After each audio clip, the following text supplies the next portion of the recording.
What if some emotions you feel every day weren't truly just yours? What if behind certain dark thoughts, certain obsessions, certain sudden angers, or certain internal blocks, there was something that works deep within, feeding on your energy? In this video, we will talk about the effects attributed in the energetic and spiritual vision to the different types of entities connected to the chakras. It is not a medical or psychological diagnosis, but a subtle, symbolic, and energetic reading of certain internal states that many people experience without being able to understand their origin. And if you experience self-destructive thoughts, deep depression, or a loss of control, it is crucial to also seek help from a qualified professional. Now let's get started. Entity of the first chakra. The entity connected to the first chakra is described as one of the most common. According to this view, it feeds mainly on sadness, anger, frustration, and a sense of affliction. When present, the person may feel more easily gloomy, irritable, pessimistic, discouraged, as if even small events in everyday life suddenly became more burdensome than normal. Thoughts tend to turn black. You may begin to brood over the past, over the mistakes you have made, the wounds you have received, the humiliations you have endured. Everything seems amplified. A memory becomes a burden. A word someone said becomes a wound. A small annoyance turns into anger. This entity would act in a hammering manner, even many times a day. The person may feel a sharp discomfort inside themselves, a sense of inadequacy, a sudden sadness or a nervousness that is difficult to explain. In some cases, resentment, hatred, irritability, suppressed anger, or continuous internal tension may emerge. At first, everything may seem minor. Then over time, the discomfort grows. The person becomes tougher, more susceptible, more reactive. She responds badly, closes up, becomes sarcastic, biting, abrupt. And in the most intense cases, it can lead to sudden outbursts of anger. The most delicate thing is that the person often recognizes those thoughts as his own. Especially if he already has a character inclined towards aggression, he may think, "I'm made like this." But according to this reading, this is not always the case. Sometimes it's as if something were pushing from within, fueling reactions that the person themselves then struggle to recognize. After these episodes, the person may regain consciousness and say things like, "I don't know what happened to me. I lost control. It wasn't me." And just then another fall can come. Guilt, sadness, shame, regret. Effects associated with this type also include low self-confidence, despondency, depression, a gloomy personality, a feeling of heaviness, exhaustion, apathy, and irritability. After an energetic cleansing, according to this view, recovery can be very rapid. The person may feel lighter, more serene, more stable. Dark thoughts lose strength, nervousness decreases, and situations that previously seemed unbearable suddenly no longer have the same weight. Entity of the second chakra. The entity connected to the second chakra would act above all on desire, sexuality, pleasure, and the dynamics of attraction and repulsion. In some cases, it can stifle sexuality, making it weak, confused, almost absent. But more often the opposite happens. It exalts it. The person may become increasingly obsessed with sex, physical pleasure, desire, seduction, and the constant search for stimulation. Sex can become a kind of obsession, something that invades the mind and influences choices, relationships, and behaviors. According to this view, the person can transform into a sort of sexual vampire, because the entity would also feed on others. It is not uncommon for those who carry this energy to develop a strong erotic allure, an almost magnetic ability to attract, turn on, and obsess the most receptive people. The risk in this reading is that through sexual intercourse, subtle bonds are created that are difficult to dissolve. A person can remain mentally or sexually attached to the other, even after a long time, struggling to experience a free, serene, and autonomous sexuality. This type of entity is often associated with narcissistic, exhibitionist, perverse people, or those who are strongly focused on desire and conquest. But it can also affect people who aren't predisposed to this. In these cases, the effect can last a few days or a few weeks, producing sudden bursts of desire, intense impulses, and unusual behavior. Then, when the effect wears off, the person may feel numb and ask themselves, "Why did I behave like this?" This can lead to shame, guilt, or discomfort. This energy can also express itself through excessive autoeroticism, fetishes, paraphilias, compulsive pursuit of pleasure, compulsive shopping, obsessive relationships, emotional dependencies, or constant push and pull. Sometimes the problem isn't even about sex, but about the compulsive pursuit of physical, emotional, or mental pleasure. Related effects also include manipulation, uncontrollable cravings, vanity, or its opposite, devaluation, shame, and rejection of one's body or desire. After a cleanse, recovery times can be quick, but if the person has identified with that heated and distorted sexuality for years, they will need to work on themselves to avoid attracting the same type of dynamic again. The third chakra entity is described as a being that thrives on a sense of power, control, and omnipotence. Anger may be present here, but it's different from that of the first scene. It's not as brutal or explosive.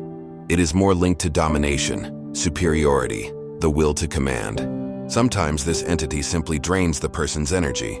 In that case, the subject may feel weak, lacking willpower, unable to defend themselves, and lacking authority. He tends to submit, to give in, to not fight for himself. More often, however, this energy feeds off the energy of others. Then the person becomes authoritarian, rigid, severe, and dominant. They may take pleasure in commanding, criticizing, trampling, or humiliating those in a weaker position. A constant competition is created to prove who is stronger, smarter, more powerful, more important. But behind this sense of superiority often hides a great fragility. The person oscillates between omnipotence and an inferiority complex. When he feels strong, he exalts himself. When his power is challenged, he collapses in frustration. It's as if he constantly needs validation, respect, obedience, and control. Associated effects may also include chronic digestive problems, especially stomach problems. After an energetic cleansing, according to this vision, the person can feel calmer, more stable, less dominated by the need to impose oneself on others. Entity of the fourth chakra. The entity of the fourth chakra is often linked to wounds of the heart. It can appear after abandonment, betrayal, bereavement, disappointment in love, a lack of family affection, or any experience that has produced a deep emotional wound. It is the essence of those who have swallowed their own tears, of those who have suffered but have not been able or willing to fully feel that pain. According to this view, the entity attaches itself to the wound itself and can even produce a numbing effect. The person feels less pain, but at the same time does not really heal. As long as this presence remains active, the wound of the heart remains blocked. Emotional healing becomes difficult. The person may become cold, distant, withdrawn, unable to receive or give love. He may develop a heart of ice, an armor, a form of indifference or emotional aridity. We often lose our sense of connection with others. Being in a group becomes tiring. Expressing affection becomes difficult. Receiving it from others becomes even embarrassing or painful. In some cases, even others seem to have difficulty approaching this person, as if they unconsciously perceive a barrier.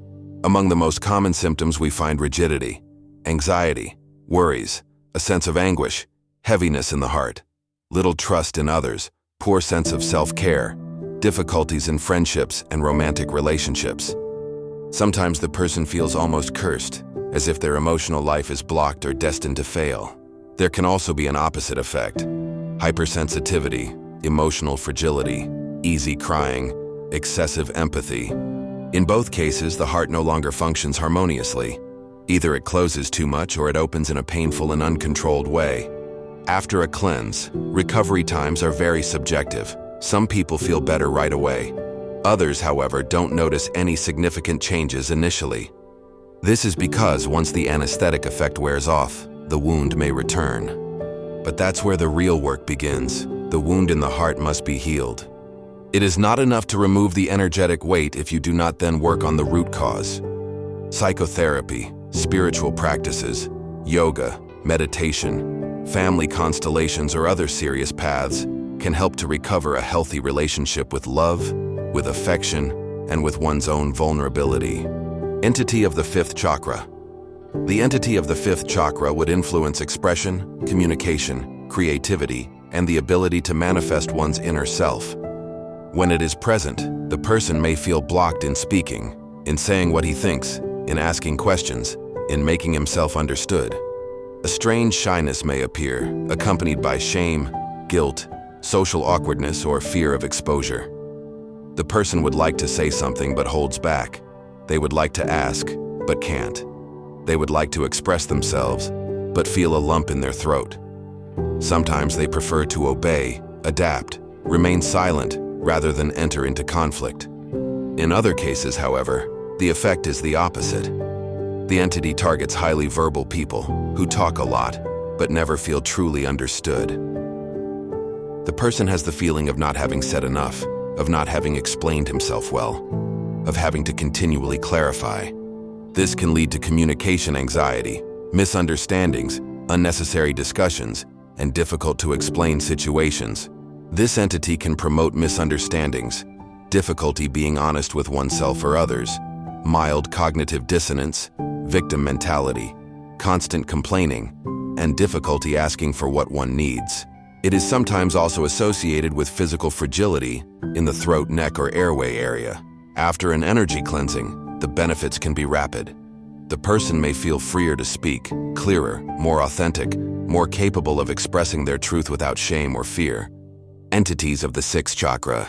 The entity of the sixth chakra is described as one of the most dangerous because it acts slowly, subtly, and often silently.